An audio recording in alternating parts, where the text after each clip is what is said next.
ब्रह्म सूत्र के द्वितीय अध्याय के द्वितीय पाद के प्रथम अधिकरण के अंतिम भाष्य का विचार हम लोग कर रहे हैं।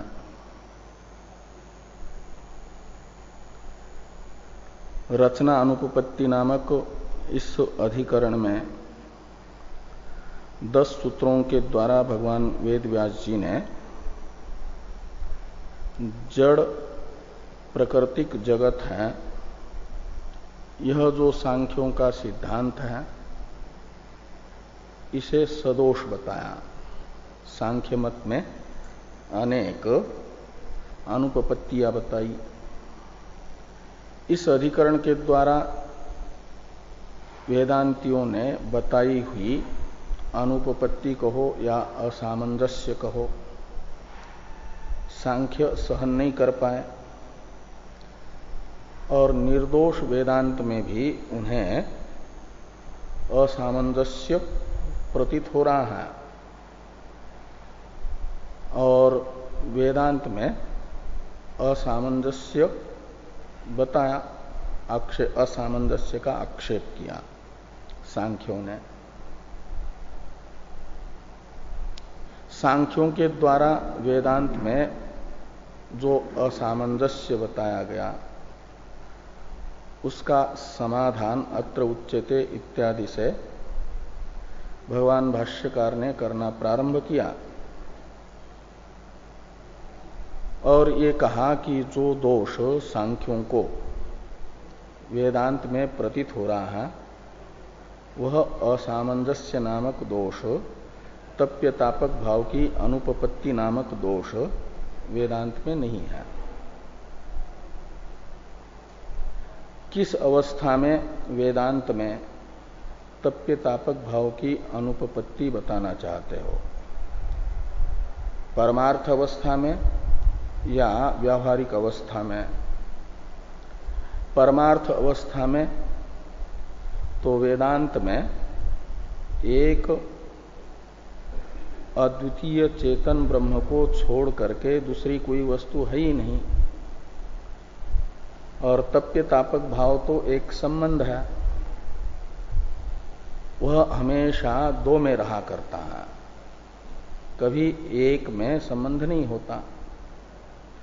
इसलिए परमार्थ अवस्था में तप्यतापक भाव की अनुपपत्ति यदि बताना चाहोगे तो हम तो परमार्थ अवस्था में तप्यतापक भाव की अनुपपत्ति को महान भूषण मानते हैं, दोष नहीं। वह तो वेदांतियों का अलंकार है, क्योंकि एक में संबंध कोई होता नहीं तो तप्यतापक भाव संबंध भी नहीं बनता है, तो वो दोषावह नहीं है। और व्यवहार अवस्था में कहोगे, यदि कहोगे कि फिर तप्यतापक भाव कहाँ है, ब्रह्म में नहीं है, तो एक में नहीं है, तो कहा कि जहां दिखता है वहां है। तो कहां दिख रहा है? तो कहा जीवित शरीर जो है तप्य है और सूर्य तापक है। सूर्य और जीवित शरीर में तप्य तापक भाव दिख रहा है, वही स्वीकार किया जाए। और व्यवहार अवस्था में दोनों भी हैं, तप्य जीवित शरीर भी है, तापक सूर्य की भी व्यावहारिक सत्ता है। तो कहा जीवित शरीर को यदि तप्य मानेंगे तो तप्ति है दुख, उसका आश्रय मानना पड़ेगा जीवित शरीर को ही। लेकिन शरीर तो जड़ है, एक तो देहात्मवाद का प्रसंग आएगा और दूसरा ये देह का नाश होने पर देहाश्रित तप्ति रूप दुख तो स्वतः ही नष्ट होगा आश्रय के नाश से।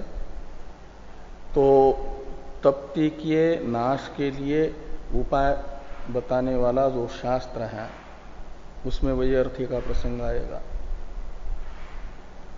ये सब दोष आएंगे यदि आत्मा को देह को तप्य मानेंगे तो वेदांतियों ने पूछा फिर 4 विकल्प करके, यदि जीवित देह को तप्य नहीं मानना चाहते हो, देहात्मवाद प्रसंग को डरते हुए और शास्त्र वैयर्थ्य दोष से बचने के लिए जीवित शरीर को तप्य न मान करके और किसी को तप्य मानना चाहोगे, तो कौन है वो तप्य बताओ। क्या केवल चेतन आश्रित तप्ती है, यानी केवल चेतन तप्य है, या देह संश्लिष्ट चेतन तप्य है, या तप्ती ही तप्ती आश्रय है, या ये जो सत्व उसे तप्ती का आश्रय मानते हो। तो केवल चेतन को तो तप्य मानना सांख्यों को भी अभिष्ट नहीं है। केवल चेतन को तो वे दुखी नहीं मानते, तप्ती आश्रय नहीं मानते, क्योंकि वो यदि तप्ती का आश्रय होगा तो निर्विकार और असंग नहीं रह पाएगा, और देह संश्लिष्ट आत्मा में भी तप्ती नहीं मान सकते।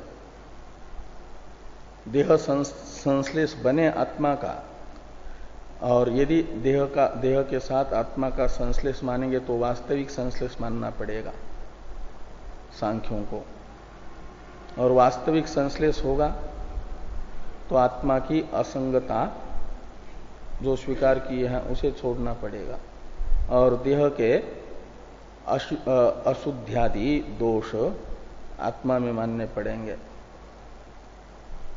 इसलिए देह संश्लिष्ट आत्मा को भी तप्य नहीं माना जा सकता, और तप्ती भी तप्ती का आश्रय नहीं हो सकती। तो सांख्यों ने कहा कि सत्व को मानेंगे तप्य और रज को मानेंगे तापक। तप्य तापक भाव सत्व और रज में है। तो ऐसी अवस्था में फिर ये कहा कि इसका अर्थ ये हुआ सिद्धांतियों ने कि ये जो आत्मा है उसमें तो तप्ती रही नहीं, फिर तप्ती तो बंधन है, तो फिर मोक्ष के साधन का उपदेश जो प्रकृति पुरुष विवेक बताया जा रहा है उसमें वही अर्थ का प्रसंग आएगा। आत्मा तो मुक्त ही है ना, और तप्य तापक के साथ आत्मा का कोई संबंध नहीं होगा वास्तविक। तो कोई ये आपका वो दुखी आत्मा नहीं होगा, आत्मा में बंधन ही सिद्ध नहीं होगा। तो बंध की निवृत्ति के लिए शास्त्र का उपदेश की आवश्यकता नहीं होगी। तो ये कहा कि फिर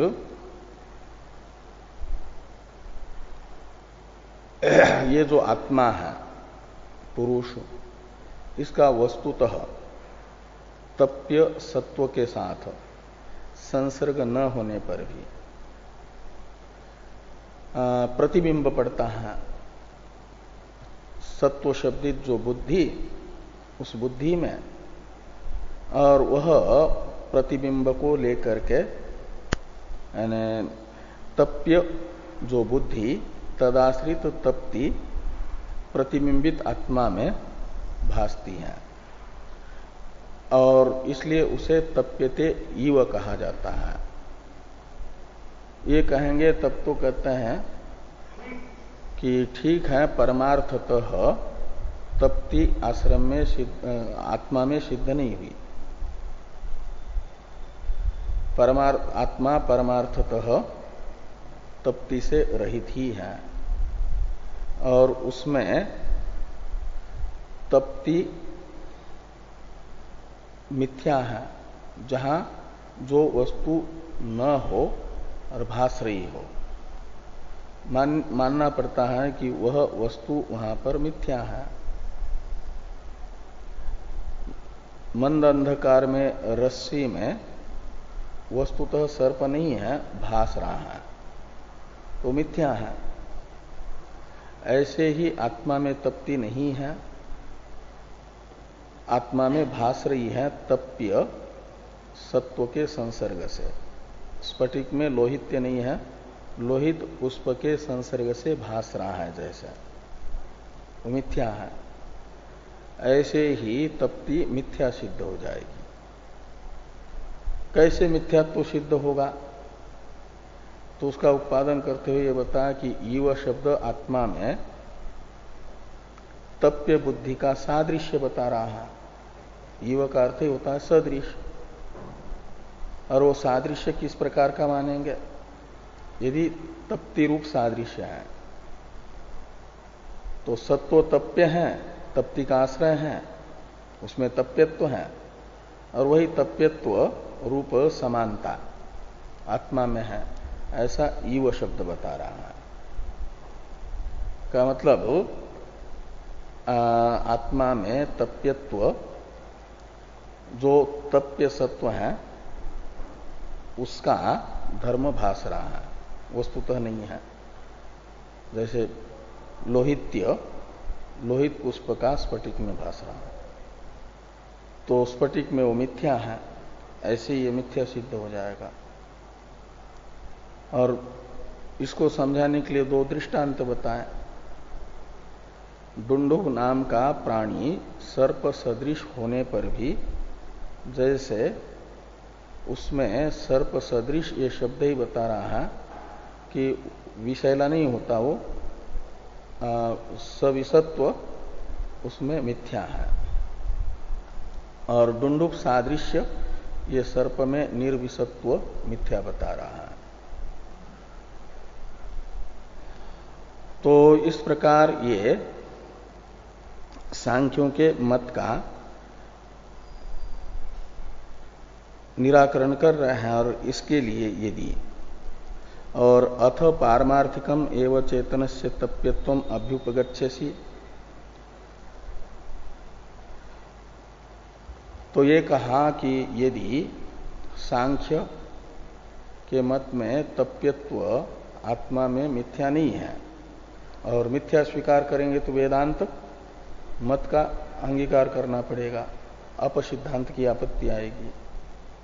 और इस अपसिद्धांत से बचने के लिए आत्मगत तप्यत्व को वास्तविक मानेंगे तो भी अपसिद्धांत से वे बच पाएंगे, ऐसी बात नहीं। अपसिद्धांत की आपत्ति तब भी है, वह है आत्मा को उन्होंने कूटस्थ माना है, निर्विकार माना है। और यदि तप्ति रूपी तप्यत्व स्वीकार करेंगे तो तप्ति तो विकार है, और विकार आत्मा में मानने का प्रसंग आएगा, विकारी मानना पड़ेगा। तो ये भी तो अपसिद्धांत है, आत्मा का सविकारत्व। इस आपत्ति से बचने के लिए, आत्मा के विकारित्व रूप अपसिद्धांत से बचने के लिए उसे सत्य भी नहीं कहा जा सकता। और यदि सत्य होगी तप्ति आत्मा का धर्म, तो उसकी निवृत्ति भी नहीं हो पाएगी, तो अनिर्मोक्ष प्रसंग तो बना ही रहेगा। यही सब बात भाष्यकार भगवान ने अथ पारमार्थिकम एवं चेतनस्य तप्यत्वम अभ्युपगच्छेसि तवैव सुतराम अनिर्मोक्ष प्रसज्जेत, इस वाक्य से होता है। यदि आत्मा का तप्यत्व वास्तविक धर्म होगा, मिथ्या नहीं, तो फिर उसकी प्रकृति पुरुष विवेक मात्र से निवृत्ति नहीं होगी, तो अनिर्मोक्ष का प्रसंग वो बना ही रहेगा। और इसलिए भी अनिर्मोक्ष का प्रसंग आएगा कि तापक जो रजोगुण है वो भी नित्य है, और तापक बना रहेगा तो तप्य जो आत्मा है उसे तप्ति प्रदान करता ही रहेगा। अब सांख्य अपने मत में अन्य प्रकार से मोक्ष की उपपत्ति बता रहे हैं। जो अनिर्मोक्ष प्रसंग नाम का दोष बताया अभी सिद्धांतियों ने, उसके निवृत्ति का प्रकार बता रहे हैं मोक्ष उपपत्ति बता करके सांख्य मत में। तप्य तापक शक्ति और नित्यत्वेपि इत्यादि से तप्य तापक शक्ति और नित्यत्वेपि इत्यादि भाष्यवाक्य की अवतरण टीका है। अत्र सांख्य शंकते तप्येति, सिद्धांति के द्वारा सांख्य मत में जो दोष बताया गया अनिर्मोक्ष प्रसंग, इस दोष के प्राप्ति में सांख्य शंका करते हैं। यानी ये बताते हैं कि हमारे मत में जो आप दोष बता रहे हैं उस दोष की निवृत्ति इस प्रकार होगी, ये बताना ही शंका करना है। तो भाष्य में है तप्य तापक शक्तियोर नित्यत्वेपि सनिमित्त संयोग अपेक्षत्वात् तप्ते है संयोग निमित्त अदर्शन निवृत्तौ आत्यंतिक संयोगोपरमः ततश्च आत्यंतिको मोक्ष उपपन्न इति चेत। इस प्रकार ये मोक्ष की उपपत्ति सांख्य बता रहे हैं। सांख्यों के अनुसार तप्य तापक शक्ति नित्य है। शक्ति शब्द का अन्वय दोनों के साथ होगा, तप्य के साथ भी तापक के साथ भी। तप्य शक्ति तापक शक्ति ऐसे दो शब्द निकलेंगे। तप्य शक्ति है, टीका में टीकाकार बता रहे हैं कि सत्वम पुरुषो वा तप्य शक्ति। तप्य शक्ति शब्द का अर्थ है सत्वगुण नहीं तो पुरुष। ये तप्य तापक शक्ति और नित्यत्वेपि में तप्य शक्ति जो शब्द निकलेगा उसका अर्थ समझना सत्वगुण अथवा पुरुष हो। ये तप्य शक्ति है, वह नित्य है। त्रिगुणात्मक प्रधान है, उसको भी नित्य मानते हैं और पुरुष को भी नित्य मानते हैं सांख्य। तो सत्वगुण प्रधान ही है। तो इसलिए सत्वगुण यदि तप्य शक्ति का अर्थ लेते हैं, जैसे शुरू में कहा कि तप्य सत्व है करके, इसलिए तप्य शक्ति हुआ आपका सत्वगुण। और या सत्वानुरोधी होने से पुरुष को तप्य मानते हैं, तो पुरुष भी नित्य है। तो तप्य शक्ति शब्द का अर्थ चाहे सत्वगुण समझ लो या पुरुष समझ लो, दोनों भी नित्य है सांख्य के मत में। और तापक शक्ति शब्द का अर्थ रजोगुण, वह भी प्रधान का ही स्वरूप होने से नित्य है। तो तापक शक्ति रजोगुण, तप्य शक्ति सत्वगुण या पुरुष, ये नित्य है। तो भी कहते हैं, यानी तप्य तापक शक्ति नित्य होने पर भी तप्य तापक शक्ति और नित्यत्व का अर्थ है। तप्ति जो है अनियत है, अनित्य है। वो कैसे अनित्य है? तो कहते हैं उसे सनिमित्त संयोग की अपेक्षा है। इसलिए जो सहयोगी कारण है, तापक शक्ति भी नित्य है, तप्य शक्ति भी नित्य है, लेकिन तप्ति सनिमित्त होने से उसका निमित्त निवृत्त हो जाए तो तप्ति निवृत्त हो जाएगी। और उस निमित्त की निवृत्ति दो प्रकार से, संयोग है सहयोगी कारण निमित्त, और वो संयोग यदि कारण के रहते हुए निवृत्त हो जाए तो तात्कालिक निवृत्ति हो गई तप्ति की। और संयोग हमेशा के लिए चला जाए, फिर कभी होए ही ना, तब तो माना जाएगा संयोग की आत्यंतिक निवृत्ति। संयोग रूपी जो निमित्त है उसकी आत्यंतिक निवृत्ति हो गई, और संयोग निवृत्त हो जाएगा हमेशा के लिए, तो फिर तप्ति का कोई कारण नहीं रहेगा, तो तप्ति की भी आत्यंतिक निवृत्ति हो जाएगी। इसी को मोक्ष कहा जाता है। दुख की आत्यंतिक निवृत्ति ही मोक्ष है। वह मोक्ष इस प्रकार उत्पन्न होगा। इसे दिखाने के लिए सांख्य कह रहे हैं कि भले ही हमने तप्य तापक शक्ति यानी सत्वगुण या पुरुष तप्य शक्ति और तापक शक्ति रजोगुण इनको नित्य माना है।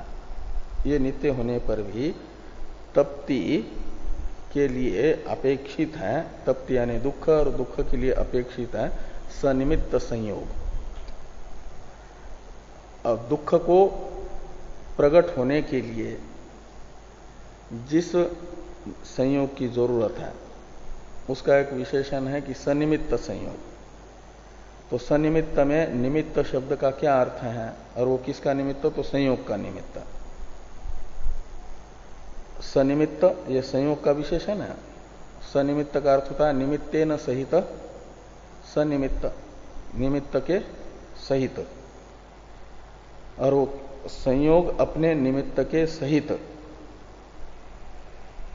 तप्ति की अभिव्यक्ति के लिए अपेक्षित है। और संयोग भी, संयोग शब्द का अर्थ है संबंध। तो किसका किसके साथ संबंध? तो पुरुष का गुणों के साथ स्वस्वामी भाव संबंध, ये संयोग शब्द का अर्थ कर रहे हैं। और पुरुष का गुणों के साथ, पुरुष यानी आत्मा, और आत्मा का जो गुणों के साथ गुण है, ये कार्यक्रम संघात के रूप में परिणत हुए गुण, ये गुणों का ही तो परिणाम है। प्रकृते क्रियमाणानि गुणे कर्माणि सर्वश। तो सारे गुण ही, प्रकृति के गुण ही कर्म कर रहे। पुरुष तो केवल अहंकार करता है, गीता में भगवान कहता है ना, और बंधन में आता है।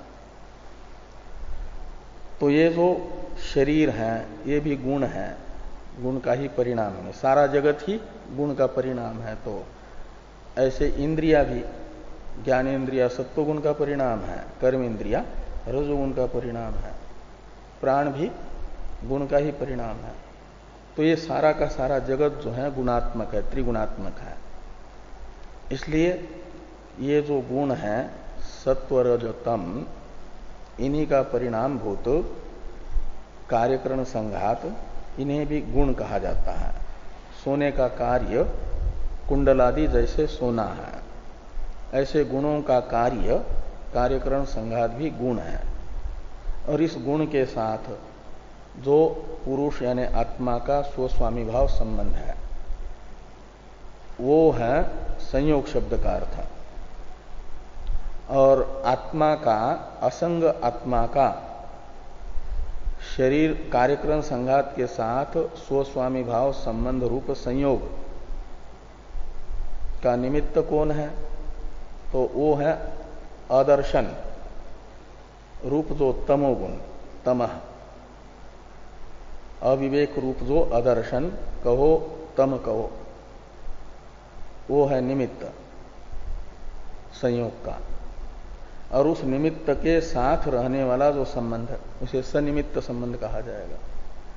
तो सनिमित्त संयोग, इस शब्द का यही अर्थ कर रहे हैं टीकाकार। ये जो भाषा में लिखा है कि सनिमित्त संयोग अपेक्षत्वात् तप्ते, संयोग निमित्त अदर्शन, तो पहले सनिमित्त संयोग अपेक्षत्वात् का अर्थ देखिए। टीका में पहले तो तप्य शक्ति का अर्थ हुआ सत्व या पुरुष, और तापक शक्ति का अर्थ हुआ रजोगुण, और सनिमित्त में निमित्त शब्द का अर्थ कर रहा है निमित्तम अविवेकात्मकम अदर्शनम। पुरुष और आत्मा भिन्न भिन्न है, लेकिन उनका भेदाग्रह ये है अविवेक। तो अविवेक रूप जो अदर्शन यानी भेद का अग्रहण, यही है तमोगुण। अदर्शन ही तमोगुण आदर्शनात्मक होता है। इसलिए आगे कहते हैं कि तमह, ये सनिमित्त संयोग में निमित्त शब्द का इतना अर्थ कर दिया। क्या मतलब 3 गुण ही आ गए ना इसमें। तप्य शक्ति सत्वगुण, तापक शक्ति रजोगुण और सनिमित्त में निमित्त शब्द का अर्थ तम। निमित्त का अर्थ तम कैसे हुआ तो कहते हैं आदर्शनात्मक होने से। तो इसलिए निमित्तम अविवेकात्मकम आदर्शनम तमः। और तेन सहित, तेन यानी निमित्तेन, तमसा सहित सनिमित्त, ये सनिमित्त शब्द का विग्रह हुआ। निमित्तेन सहित सनिमित्त, ये संयोग का विशेषण है। का अर्थ हुआ कि आदर्शनात्मक तमोगुण के साथ जो संयोग है,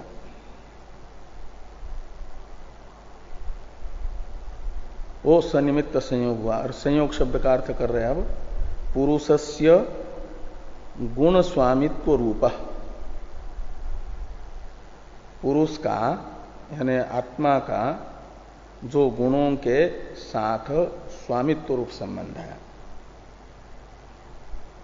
गुण है, गुण का परिणामात्मक कार्यकरण संघात, इनको गुण शब्द से लीजिए। और इनके साथ जो स्वस्वामी भाव संबंध है, ये है संयोग शब्द का अर्थ।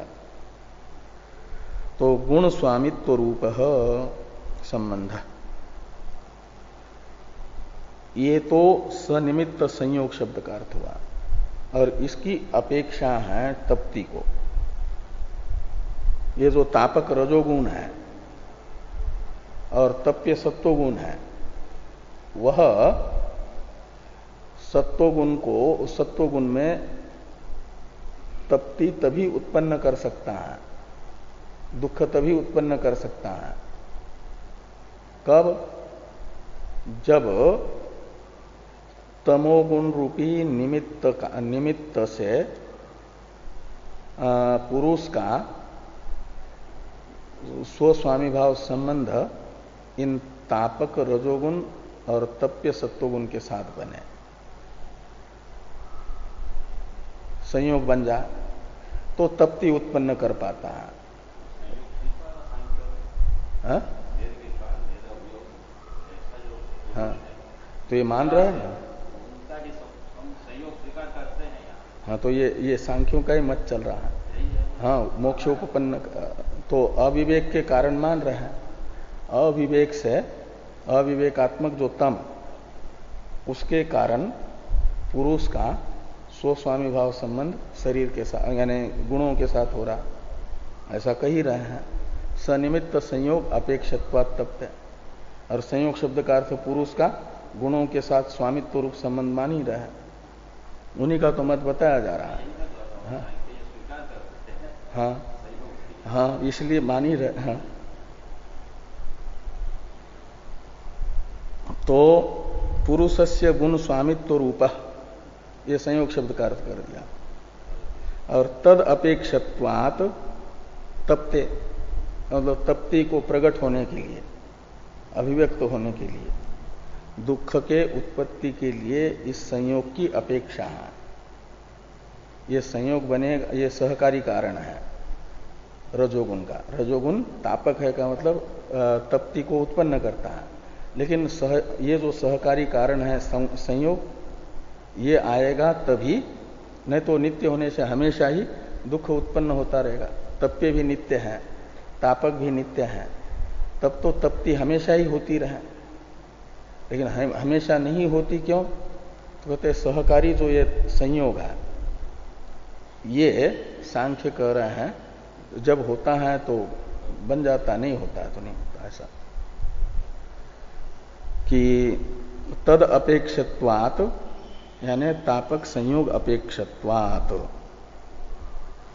तप्ते है, तप्ति को अपनी उत्पत्ति के लिए इस संयोग की अपेक्षा है। तद अपेक्षत्वात् इसका अन्वय तप्ते के साथ करिए, दुख को इसकी अपेक्षा है। अब आगे बता रहे मोक्ष की उत्पत्ति के लिए, यानी अविवेक दशा में तो ये रहेगा जब तक अविवेक रूपी निमित्त रहेगा संयोग का, तब तक संयोग बना रहेगा, और संयोग रहेगा तो तप्ति होती रहेगी। इसलिए श्रुति यही तो कहती है, न हवै स शरीर से सतः प्रिया प्रियो अपहति अस्ति। श्रुति के अनुसार बोल रहे हैं।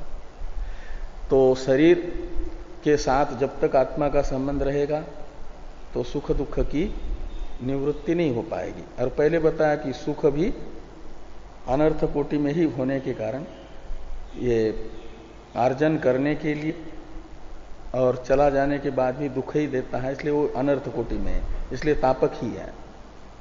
तो ये जो सशरीर है, यानी शरीर के साथ जिसका संबंध है, उसे सुख दुख से हमेशा के लिए निवृत्ति मिले ये संभव नहीं है।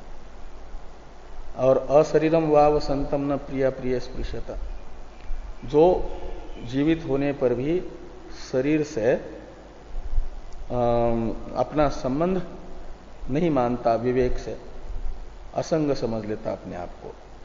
तो जैसे पानी में रहने पर भी कमल पत्र पानी से गीला नहीं होता, क्योंकि पानी से वो संबंध स्थापित नहीं करता, असंग रहता है।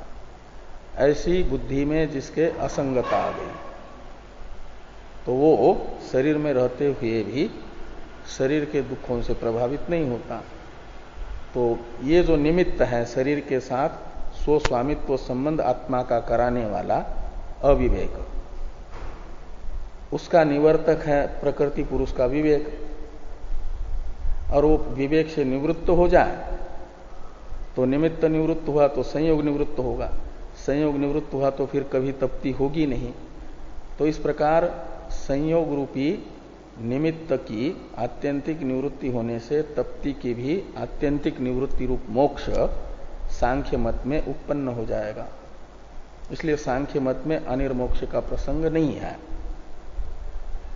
ये वेदांतियों ने बताए हुए दोष की निवृत्ति का प्रकार, इस प्रकार सांख्यों ने बताया।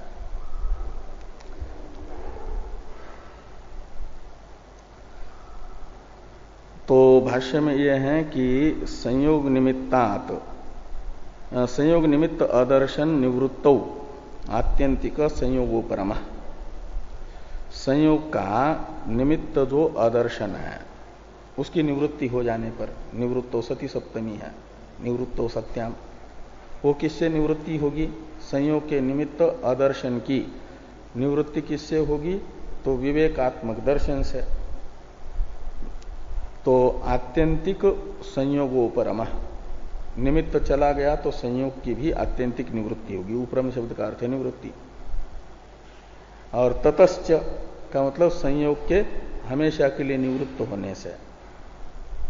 आत्यंतिको मोक्ष, मोक्ष शब्द का अर्थ कर रहे हैं तप्ति का अभाव। टीका में टीकाकार ने बताया कि मोक्ष तप्त्याभाव, तप्ति है दुख, तो और मोक्ष का अर्थ हुआ तप्त्याभाव का अर्थ है दुखाभाव। कैसा दुखाभाव? तो आत्यंतिक दुखाभाव, यही तो मोक्ष है। तो और वो आत्यंतिक दुखाभाव कैसे हुआ? तो उसका निमित्त जो है संयोग हमेशा के लिए चला गया। संयोग क्यों चला गया? निवृत्त हुआ, उपरत हुआ, तो कहते हैं उसका निमित्त अविवेक निवृत्त हुआ। वो किससे? तो विवेक से। इस प्रकार सांख्य मत में मोक्ष की उपपत्ति हो जाएगी, ऐसा यदि सांख्य कहते हैं इति चेत, तो न इत्यादि से अनिर्मोक्ष प्रसंग की निवृत्ति तब भी नहीं हो पाएगी, ये सिद्धांति कह रहे हैं। न इत्यादि का अवतरण है टीका में। निमित्तस्य निवृत्त्याभावात् न मोक्ष इति सिद्धांति परिहरति नेति। निमित्त के निवृत्ति हो जाए निमित्त की, तब तो ये मोक्ष की उत्पत्ति हो जाएगी। संयोग का जो निमित्त है अदर्शन, उसकी यदि निवृत्ति हो तब तो वेदांत सांख्य मत में मोक्ष की उपपत्ति संभव है। लेकिन संयोग का जो निमित्त है उसे भी सांख्यों ने नित्य माना है, इसलिए उसकी निवृत्ति नहीं हो पाएगी। ये सिद्धांति कह रहे हैं। सिद्धांति का अभिप्राय न इत्यादि कहते समय ये है कि निमित्तस्य निवृत्ति अभावात्। निमित्त क्या है? अविवेकात्मक अदर्शन, और वो अदर्शन कौन है? तमोगुण। और जैसे सत्वगुण प्रधानात्मक होने से नित्य है, रजोगुण प्रधानात्मक होने से नित्य है तप्यतापक, ऐसे ये जो संयोग का निमित्त अदर्शनात्मक तमोगुण है, ये भी तो प्रधान का ही स्वरूप है, त्रिगुणात्मक प्रधान है, तो वो भी नित्य है। सत्वगुण रजोगुण के तरह तमोगुण भी नित्य है, और नित्य की निवृत्ति नहीं होगी, उसका अभाव नहीं होगा। इसलिए कहते हैं निमित्तस्य निवृत्त्याभावात्। वो तमोगुण रूप आदर्शन बना रहेगा तो संयोग भी हो ही जाएगा, और संयोग हो जाएगा तो तप्ति भी होती रहेगी, तो तप्ति की आत्यंतिक निवृत्ति रूप मोक्ष कहां उत्पन्न होगा? ते कहते हैं निवृत्त्याभावात् न मोक्ष इति सिद्धांति परिहरति नेति। इसी अभिप्राय से सिद्धांति सांख्यों के इस प्रकार का भी निराकरण कर रहे हैं। न आदर्शनस्य तमसो नित्यत्व अभ्युपगमात्।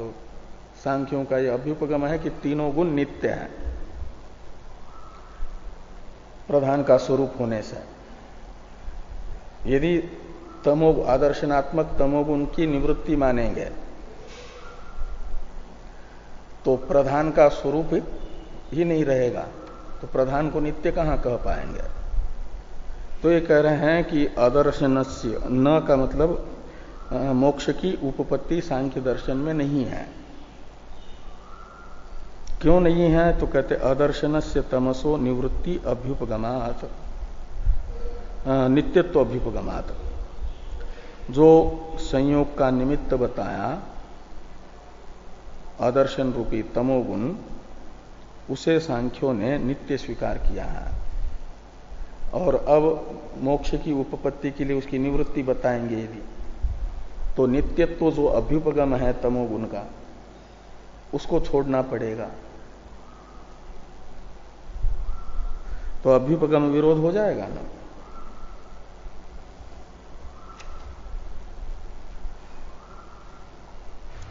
अब सांख्य यदि ऐसा कहते हैं तमसो निवृत्त्याभावेपि विवेकेन उपरमात् मोक्ष, ये गुणानांच उद्भव अभिभव इत्यादि का अवतरण है टीका में। सांख्य यदि ये बताते हैं कि आदर्शन रूपी निमित्त नित्य होने से उसकी निवृत्ति नहीं होगी, अभाव नहीं होगा, वो बना रहेगा लेकिन उपरति हो जाएगी।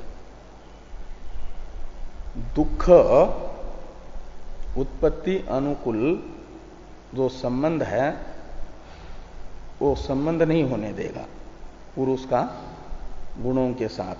स्वस्वामित्व रूप जो संबंध है, उसका कार्य है तमोगुण का, वह नहीं होने देगा। यह है उसका उपरत होना। उपरति का अर्थ ही होता है कि प्रवृत्ति छोड़ दी, तो माना जाता है कि अब इस कार्य से हम उपरत हो गए, वो कार्य नहीं कर रहे हैं। तो आदर्शन का कार्य क्या है? संयोग। आदर्शन को निमित्त संयोग का बताया जा रहा है ना, इसलिए उसका कार्य माना जाएगा संयोग को। और संयोग का मतलब पुरुष का गुणों के साथ स्वस्वामित्व संबंध। और ये जो स्वस्वामित्व संबंध रूप अपना कार्य है, इस कार्यानुकूल प्रवृत्ति वो नहीं करेगा। जब विवेक होगा तो विवेक जो है आदर्शन को स्वरूपतः नष्ट नहीं करता, लेकिन संयोग अनुकूल व्यापार से उपरत करता है। ऐसा यदि सांख्य कहते हैं तो ये कह रहे हैं कि तमसो निवृत्ति अभावेपि, यानी तमोगुण रूप जो निमित्त है संयोग का, उसकी निवृत्ति न होने पर भी प्रकृति पुरुष विवेक क्या करता है कि विवेके न उपरमात्, वह तमोगुण उपरत हो जाएगा। का मतलब दुख का हेतुभूत पुरुष का गुणों के साथ संबंध नहीं होने देगा। वो संयोग उत्पत्ति अनुकूल व्यापार नहीं करेगा, तो फिर संयोग नहीं होगा पुरुष का गुणों के साथ, तो दुख भी उत्पन्न नहीं होगा, तो दुखों की निवृत्ति रूप मोक्ष इस प्रकार उत्पन्न होगा। ऐसा यदि सांख्य कहते हैं तो इस मत का भी निराकरण किया जा रहा है सांख्यों के। गुणानांच उद्भव अभिभवयोः अनियतत्वात् अनियतः संयोग निमित्तोपरम इति वियोगस्यापि अनियतत्वात् सांख्यस्यैव अनिर्मोक्षो अपरिहार्य स्यात्। कहते हैं सांख्यों का ही वाक्य है जो टीका में दिया है, पहले भी दिया था। चलम गुणवृत्तम, गुणों का स्वभाव सांख्य कहते हैं हम नियत नहीं मानते, निश्चित नहीं मानते। प्रवृत्ति की उपपत्ति के लिए माना था ना, निरपेक्ष गुण वाले जो स्वभाव वाले जो गुण हैं उनमें कैसे प्रवृत्ति हो पाएगी, जो जिनमें अंगांगी भाव नहीं है। तो कहा कि वो उनका हम एक नियत स्वभाव नहीं मानते। चलम गुणवृत्तम, जिससे प्रवृत्ति उपपन्न हो, संसार बने, वैसा हम गुणों का स्वभाव मानते हैं। ये सांख्यों ने माना था। तो गुण अपना स्वभाव छोड़ेंगे नहीं, तो विवेक से तमोगुण भले ही उपरत होगा तो हमेशा के लिए उपरत नहीं रहेगा, वो अपना स्वभाव छोड़ेगा नहीं। तो फिर उपरत होने के बाद आ जाएगा प्रवृत्ति में, तो प्रवृत्ति में आएगा तो संयोग फिर करा देगा पुरुष, क्योंकि वो भी नित्य है, तप्य शक्ति और तापक शक्ति भी नित्य है। तो आपस में दोनों का संयोग भी क्या, संयोग का निमित्त जो है तमोगुण भी जब प्रवृत्त होगा, संयोग कराएगा, तो फिर मोक्ष जो है बिगड़ जाएगा सांख्यों का। और मोक्ष को नित्य मान, जितने भी मोक्षवादी है वो मोक्ष को नित्य मानते हैं। इसलिए हमेशा के लिए उपरति ये नहीं बन पाएगी।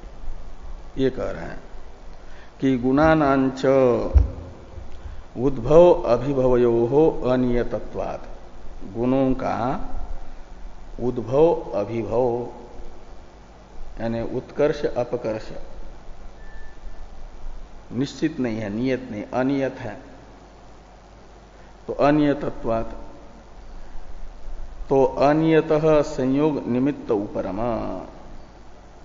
इसलिए जो उपरम है संयोग का निमित्त भूत जो तमोगुण, उसका जो उपरम, संयोग निमित्त शब्द से लेना तमोगुण को, संयोग से लेना पुरुष का गुणों के साथ स्वस्वामित्व रूप संबंध, और उस संबंध का निमित्त भूत जो आदर्शनात्मक तमोगुण, वो है संयोग निमित्त शब्द का अर्थ। और उसका जो उपरम बताया विवेक से, वह अनियत रहेगा। क्यों कहते, गुणा नाम उद्भव अभिभवयो अनियतत्वात्। विवेक तो सत्वगुण से होता है ना, तो जब सत्वगुण उद्भूत होगा विवेक रहेगा, तमोगुण अभिभूत हो जाएगा, ये उपरत है, उपरम है। लेकिन जब ये चक्र चलता रहेगा तो तमोगुण की उद्भूत अवस्था और सत्वगुण की अभिभव अवस्था आएगी, तो फिर ये अपना कार्य दिखाएगा। तो इसलिए कहते हैं कि संयोग निमित्त उपरम अनियतः इति योगस्यापि अनियतत्वात्। तो वियोग भी अनिमित्त हुआ, तो यानी उपरम भी क्या हुआ, अनियत हुआ। इसलिए सांख्य से वह अनिर्मोक्षो अपरिहार्य, और मोक्ष को अनित्य तो मान नहीं सकते वे, नित्य मानते हैं। और ये निमित्त का, संयोग के निमित्त का उपरम मात्र हो रहा है, वो उपरम अनियत रहेगा। अनियत होने के कारण नित्य मोक्ष की उपपत्ति नहीं हो पाएगी। दुख की आत्यंतिक निवृत्ति रूप जो मोक्ष है वह सांख्य मत में नहीं बन पाता। अनिर्मोक्ष प्रसंग अपरिहार्य है। गुणानांच उद्भव अभिभवयो अनियतत्वात्, ये जो वाक्य था ये तो भाष्कर भगवान का वाक्य है, शब्द है। इसमें यानी सांख्यों के ओर से ये कहा जा रहा है, लेकिन सांख्यों ने अपने शब्दों से कहा है, तो टीकाकार बता रहे कि चलम गुणवृत्तम इति अंगीकारात् इति भाव। ये चलम गुणवृत्तम ये सांख्यों की पंक्ति है, सांख्यों के ग्रंथ में। तो गुणों का स्वभाव स्थिर नहीं है, चल है, अनियत है, चलम का अर्थ।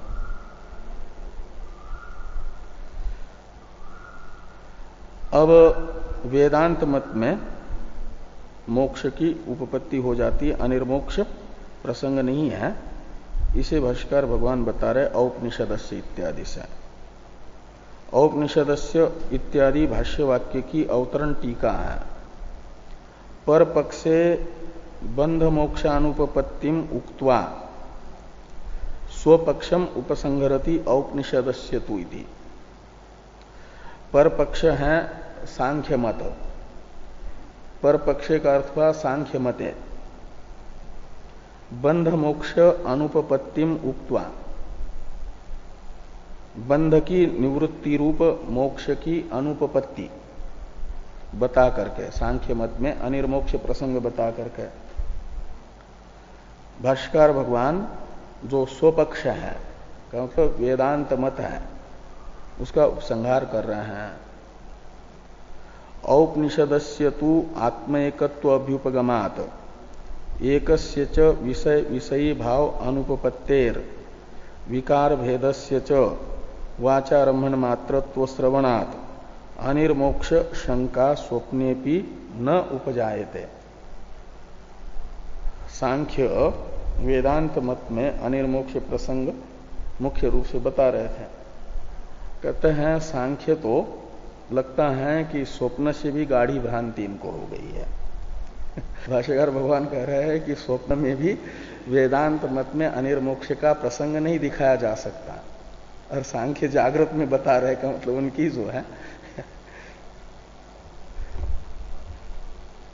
तो औपनिषदस्य तु आत्म एकत्व अभिप्राय, कहते परमार्थ अवस्था में तो वेदांत में आत्मा एक है और दूसरी कोई वस्तु ही नहीं है, जहां की विषय विषयी भाव बने और फिर तप्य तापक वो सब बन जा। तो एकस्य विषय विषयी भाव अनुपपत्य, वो तप्य तापक भाव संबंध सब नहीं बनेगा। और व्यवहार अवस्था में जितना भी कार्य, व्यवहार अवस्था है कार्य अवस्था, और कार्य को श्रुति ने अपने मुख से ही वाचारंभण बताया है। छांदोग्य में वाचारंभणम विकारो नामधेयम, वाचारंभण शब्द का अर्थ है मिथ्या, कल्पित। तो कार्य जो है वो तो कल्पित है, और कल्पित अवस्था में द्वैत है कार्य अवस्था में, तो वहां पर विषय विषयी भाव और तप्य तापक भाव बनता है, वो कल्पित होगा। और कल्पित की ज्ञान मात्र से निवृत्ति देखी जा रही है, अनेक दृष्टांत है। रस्सी में कल्पित सर्प जो है रस्सी के यथार्थ ज्ञान से निवृत्त होता है। सुक्ति में कल्पित रजत की सुक्तिका के यथार्थ ज्ञान से निवृत्ति होती है। भ्रांति की तो वास्तविक ज्ञान से निवृत्ति हो जाती है। तो ये तप्य तापक भाव भ्रांति से कल्पित है, तो उसकी निवृत्ति हो जाएगी यथार्थ ज्ञान से। इसलिए वेदांत में कल्पित दुख की निवृत्ति के लिए कल्पित तप्ति की निवृत्ति, आत्मा में कल्पित जो तप्ति यानी बंध, उसकी निवृत्ति के लिए यथार्थ ज्ञान रूपी उपाय बताने वाला जो शास्त्र है उसमें वैयर्थ्य प्रसंग भी नहीं आएगा और मोक्ष की भी उपपत्ति हो जाएगी। कल्पित दुख की आत्यंतिक निवृत्ति ज्ञान मात्र से, ये जो वेदांत का प्रयोजन है वो सिद्ध होगा। औपनिषदस्य तु आत्म एकत्व अभ्युपगमात् एकस्य च विषय विषयी भाव अनुपपत्तेर विकार भेदस्य च वाचारम्भन मात्रत्व श्रवणात् अनिर्मोक्ष शंका स्वप्ने भी न उपजायते। और व्यवहारे तो यत्र यथा दृष्ट तप्यतापक भाव तत्र तथैव स इति न चोदयितव्य परिहर्तव्यो वा भवति। तो ये कहते हैं कि व्यवहार अवस्था में तो जहां तप्यतापक भाव दिख रहा है हम व्यवहार के लिए वही पर मानते हैं, इसलिए न तो कोई व्यावहारिक तप्यतापक भाव की आशंका की जा सकती है, न तो उस आशंका का परिहार करने की जरूरत है। वो दृष्ट है, नहीं दृष्टे अनुपपत्तिर नाम ये कहा जाता है। थोड़ी टीका है, एक वाक्य, फिर ये अधिकरण ही पूरा हो जाएगा। वस्तुतः एकत्वेन बंधाभावात् न मुक्त्याभाव शंका अवसरः, यानी परमार्थ, वस्तुतः का अर्थ है परमार्थ अवस्था में। तो एक आत्मा ही होने के कारण वहां पर बंध ही नहीं है, इसलिए मुक्त्याभाव की शंका भी नहीं की जा सकती। बंध हो तब उसकी निवृत्ति रूप मुक्ति की शंका की जा सकती है। इसलिए परमार्थ में तो बंध ही न होने से अनिर्मोक्ष का प्रसंग परमार्थ अवस्था में नहीं बताया जा सकता। तो जिस अवस्था में बंध की अनुभूति हो रही है उस अवस्था में उस बंध की निवृत्ति दिखाई जाएगी। तो व्यावहारिक अवस्था में बंध की प्रतीति हो रही है, उस व्यावहारिक बंध की निवृत्ति वो भी व्यावहारिक है, और उस व्यावहारिक बंध की निवृत्ति का उपाय भी व्यावहारिक है। क्योंकि निवर्त्य निवर्तक भाव संबंध लो या कोई भी संबंध लो, वो समान सत्ताक पदार्थों में ही होता है। बंध यदि व्यावहारिक है तो व्यावहारिक ही विवेक ज्ञान उसे निवृत्त करेगा। इसलिए वृत्त्यात्मक ज्ञान जो है तत्त्वमसि महावाक्य से उत्पन्न हुआ वो भी व्यावहारिक है, व्यावहारिक ही है, पारमार्थिक नहीं है। याद है कि नहीं आपको? वो है, ठाकर सिंह भाई बैठा है। तो तत्त्वमसि वाक्य से उत्पन्न होती है अहम ब्रह्मास्मि इत्याकारक वृत्ति, वो अंतःकरण का परिणाम है। तो अंतःकरण व्यावहारिक है तो उसका परिणाम भी व्यावहारिक है, और उससे निवृत्त होने वाला जो बंध है वो भी व्यावहारिक है। एक आत्मा की सत्ता को छोड़ करके सबकी व्यावहारिक सत्ता है। हाँ, इसलिए साधन भी पारमार्थिक जो वस्तु है वो व्यावहारिक वस्तु को तो सत्ता और स्फूर्ति प्रदान करे, वो तो अधिष्ठान है, उसका कोई विरोध नहीं। विषम सत्ता पर जागृत अवस्था के साधन जैसे स्वप्न अवस्था में काम नहीं आते। जागृत अवस्था में यदि कोई जहां भोजन की सामग्री बना करके रखी है उसी कमरे में सो गया और स्वप्न देख रहा है कई दिनों का भूखा हूं मैं, और बिल्कुल हाथ उसका जो है उसी मिठाई के बर्तन में ही है, और लेकिन अनुभव कर रहा है कि मैं 10 दिनों से भूखा हूं, उठा करके वो खा नहीं सकता वो मिठाई और भूख की निवृत्ति नहीं कर सकता। उसके लिए स्वप्न का ही भोजन होना चाहिए, स्वप्न की भूख को मिटाने के लिए। ऐसे व्यावहारिक बंध की निवृत्ति के लिए व्यावहारिक ही ज्ञान की आवश्यकता है। तो और परमार्थ में बंध ही नहीं है तो परमार्थ में मोक्ष भी नहीं है, और इसलिए उसके निवृत्ति का बंध ही नहीं है तो उसकी निवृत्ति का उपाय भी परमार्थ में आवश्यक नहीं है। व्यावहारिक बंध है व्यावहारिक ही, इसलिए उसके निवृत्ति का उपाय भी जरूरी है। और व्यवहार अवस्था में यत्र तु द्वैतम इव भवति, तत्र वहां सब देखता है, ये सब आता है श्रुति में। तो ये कहा कि वस्तुतः एकत्वेन बंधाभावात् न मुक्त्याभाव शंका अवसर व्यवहारस्तु भेदांगीकारात् तप्यतापक भावो बंध और तत्वज्ञानात् तन्निवृत्तिश्च उपपद्यते। ये जो तप्यतापक भाव है यही बंध है, संबंध वो होता है द्वैत में, द्वैत है व्यावहारिक, और उसकी निवृत्ति का उपाय जो तत्व ज्ञान है और वो भी व्यावहारिक है। फिर उसको तत्व क्यों कहते? तत्व तो कहते हैं यथार्थ को, उसका विषय वास्तविक है।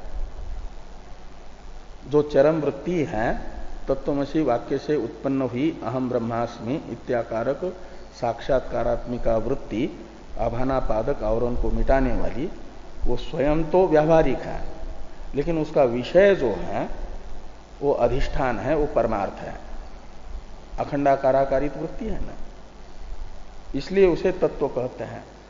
तत्व को विषय करने वाली, परमार्थ वस्तु को विषय करने वाली होने के कारण, और उस परमार्थ में वो स्वयं प्रकाश होने से फल व्याप्ति नहीं है, लेकिन वृत्ति व्याप्ति है।